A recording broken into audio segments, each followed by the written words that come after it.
Welcome to the Crimson Engine. My name's Rubidium. Today we are talking about possibly the most important aspect of being a director, and that is finding and protecting your authorial voice.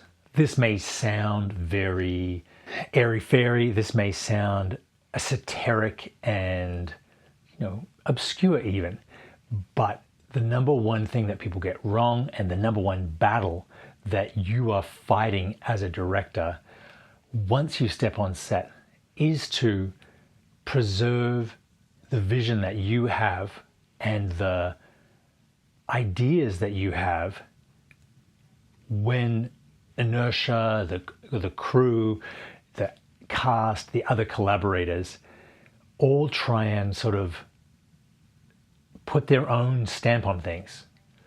And you have to walk a very fine line between keeping and discovering and creating a vision, something unique, an individual perspective from which to tell this story, and not being so pig-headed about it that you ignore really useful suggestions and you discount all the experience that other people are bringing to the table, and also make them feel like their contribution isn't welcome.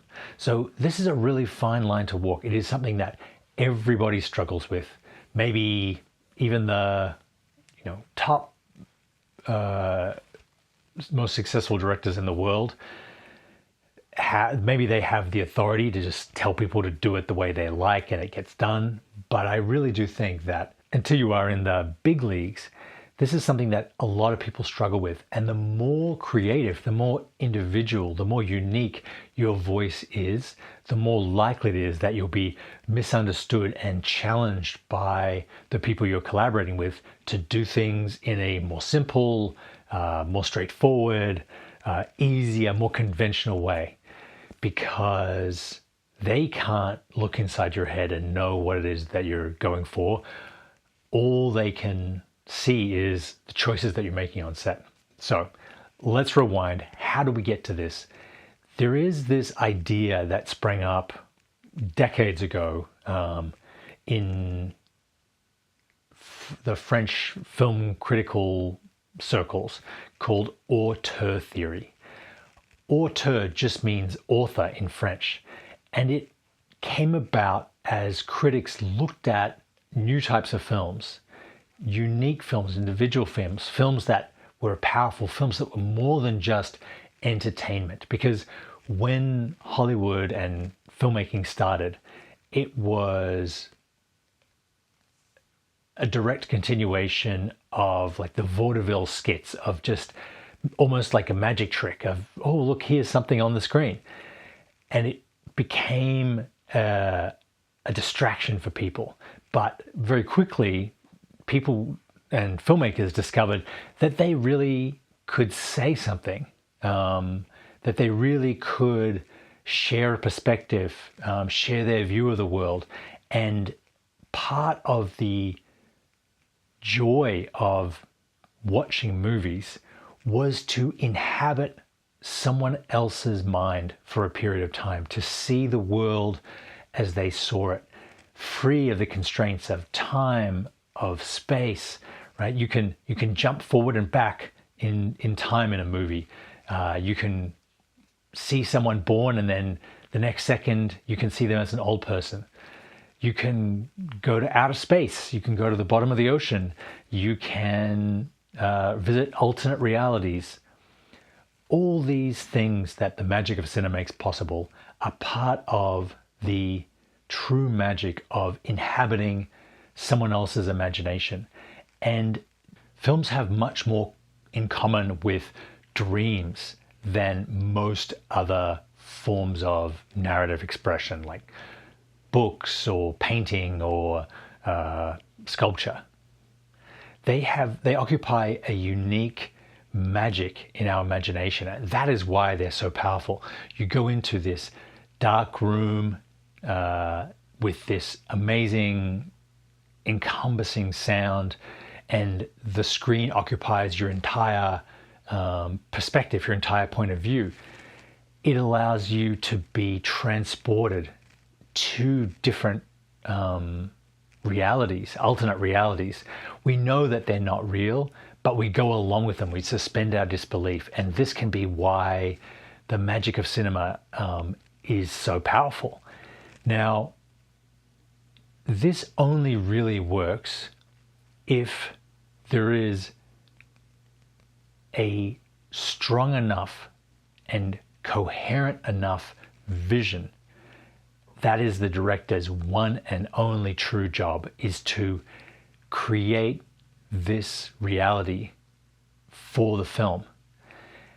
And when other people start jumping in with their own ideas, and that reality starts to become diffused.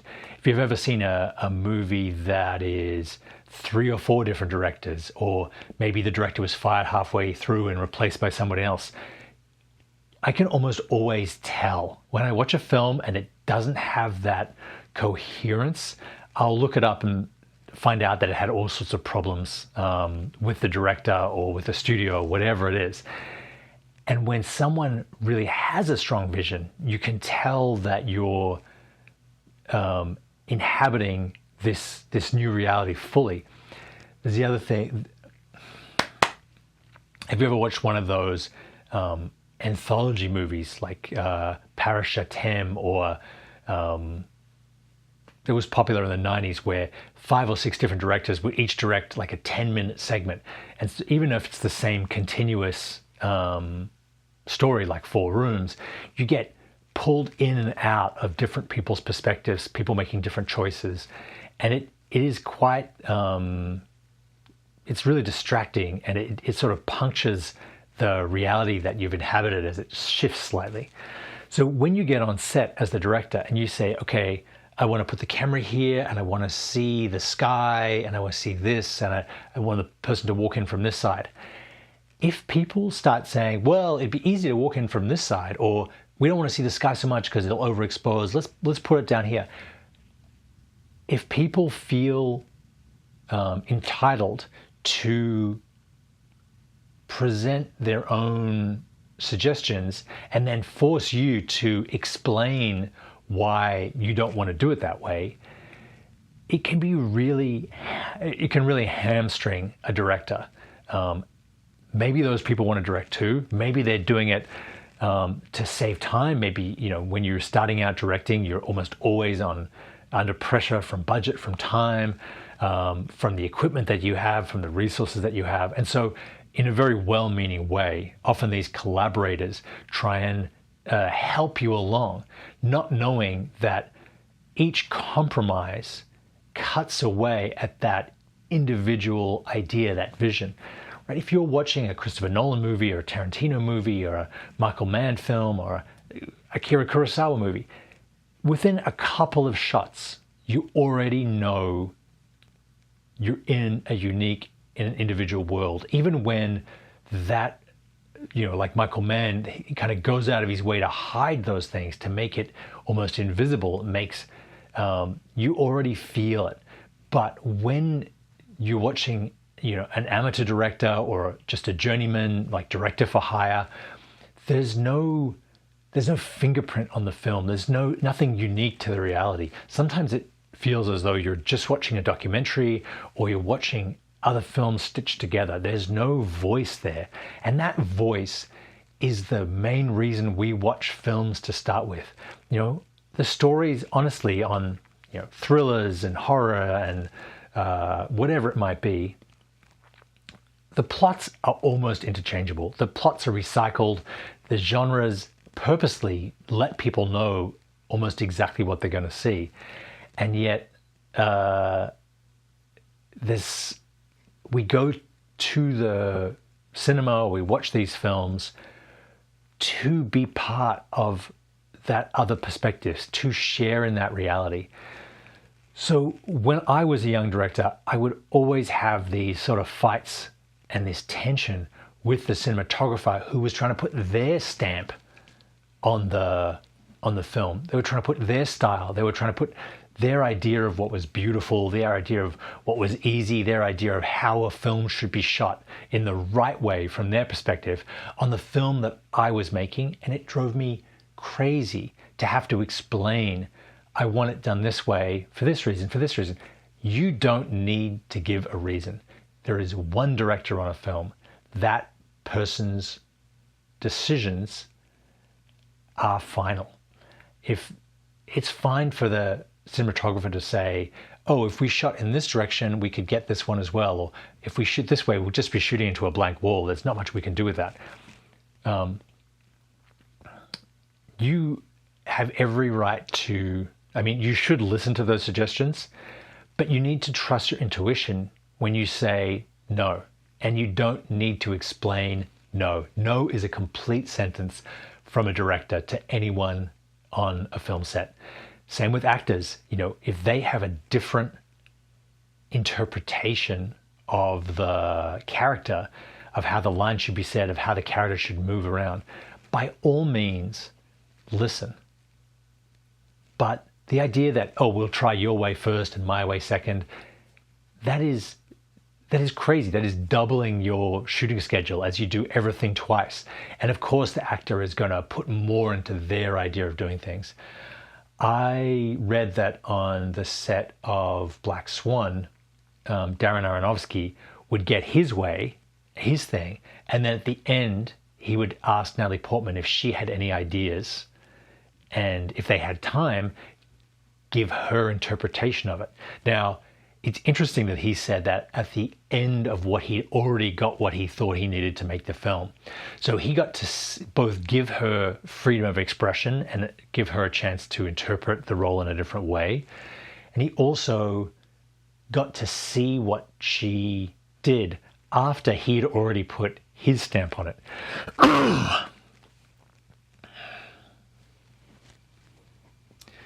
Now, if you have these disagreements, discussions, whatever they are, on set, you have probably left things too late. You need to tell the cinematographer, the actors, the wardrobe, whatever it is, that this is the way you want to work and that this is the job that you're offering them. If they agree to it, they agree to work with you under your terms. And it can be very easy to be tempted and seduced by a cinematographer with this amazing reel, and you think, oh, I don't want to scare this person off from taking the role or taking the position on the crew by putting too extreme a constraint on them. But I think the opposite is true. I think a red flag for an actor or a cinematographer is a director who doesn't know what they want, or is just happy to go with whatever you throw at them. It puts a lot more responsibility on the actor or the director, and it makes them feel as though not only will their job be harder because there's no clear vision, but that the film itself won't turn out to be that good. If you listen to the award-winning, like the Deakins and the Wally Pfister sort of cinematographers, all of them start by saying they're there to serve the vision of the director. They're there to serve at the pleasure and to bring the director's vision into a reality. They're not there to make their own film. They're not there to be away in a corner creating what they want. They are supposed to be and can do their best work being tools in the hands of a master craftsman, not in creating their own performance away by themselves. I've talked about this a little before on this podcast, which is that the safest path is actually the most dangerous. That the more conservative you are with your choices, the safer a film that you try and make, you're almost guaranteeing failure. Because if you do everything the easiest way, the most traditional way, the most standard stock trope manner of approaching each scene, yes, you will get a scene that quote unquote works, but the whole film will feel totally derivative. The whole film, the movie as a whole, won't offer anything new or fresh or raw or personal. It just becomes, like a generic movie of the week that was shot exactly the way the studio wanted to and is completely forgotten, as people are already watching it. To put your own stamp on things is actually the safer option when it comes to being an artist. If you're a painter and you just paint what other people paint, yes, you will sell. Maybe you may be able to make a living. Maybe it'll be on the wall of a hotel somewhere. But someone else will come along and do the exact same thing for even less money, and now suddenly you're competing on price. You probably only get one or two chances to make a film memorable enough to propel you and build an audience and a community and fans around. So do something significant, do something fresh, do something unique. The only way you can do that is by taking chances, the kind of chances that people on set might question. People like, are you sure? Is this a good idea? Is this a good idea? If you're not being at least raising a couple eyebrows by the way you're shooting things, the way you're blocking them, the way you're having the actors deliver the lines, you're probably not pushing the boundaries enough. I think of Blue Velvet, one of David Lynch's breakout movies. I watched it the other day again. That movie is just bananas. The amount of absolutely deranged, weird stuff going on is out of control. And whether or not that was in the script, whether or not he found those things on set, people suggested them, it is a deeply strange film and deeply memorable. And it launched him as a new voice. People couldn't look away. They were captivated by the choices that he made. That is what you want. That is the effect that you want to have on your audience. You do not want people to walk out and be like, that was a good film. You want them to walk out and think, oh my God, what was that? I'm going to tell my friends about it. That is the way that films spread, by word of mouth. It's the way that careers are created. Memento is another great example. Like if 99.9 people in the sort of studio system, when they would have seen Memento's structure, as you see the end first and then go backwards in time to the start, would have said, this is too complex. People aren't going to get this. People aren't, this is not what the audience wants. They just want to sit down on Friday night and have some popcorn and enjoy a cool thriller. Like, put it back the way that it was. But that would have taken all the uniqueness, all the wonderful personality out of that film. And I'm really glad that Nolan stuck to his guns on it and that he was able to get it distributed as it was without people messing with it. There are times when you're starting directing, and even when you're well on the way in directing, that you will have to have an idea, recognize it, not even know the reason for it. Just say, this feels right. This is what we have to do. I'm not going to give you a reason. This is the right choice for this film, for me. And as the director, that's what it is. It is going to come with sacrifices. It is going to come with maybe, people will leave the movie. People will pull their money out. People will, walk out of the film. It can feel like you've made the wrong decision and that you're being stubborn, but actually it is the only decision to make, is make the film that feels right to you. I personally don't let anyone who's not also a filmmaker tell me what's right and wrong with my films. If a financier or a distribution guy or representation any suit basically, if they look at the film and have some suggestions, I'm like, oh yeah, you should write that movie. You should make a film. And if they're like, oh, I'm not a filmmaker, I always say, well, why should I listen to you then? Everyone has their own experience, their own unique makeup. And that uniqueness is what makes films such a great experience. Don't let your, the essence of your film get watered down until it's just a, it's mildly interesting. Don't let it be compromised until there's none of the freshness and power there. That's my TED Talk for today. Hold on to what makes you important, and you stick to your guns. That is the way that you build a career as a director. Thank you very much for watching. I will see you next time.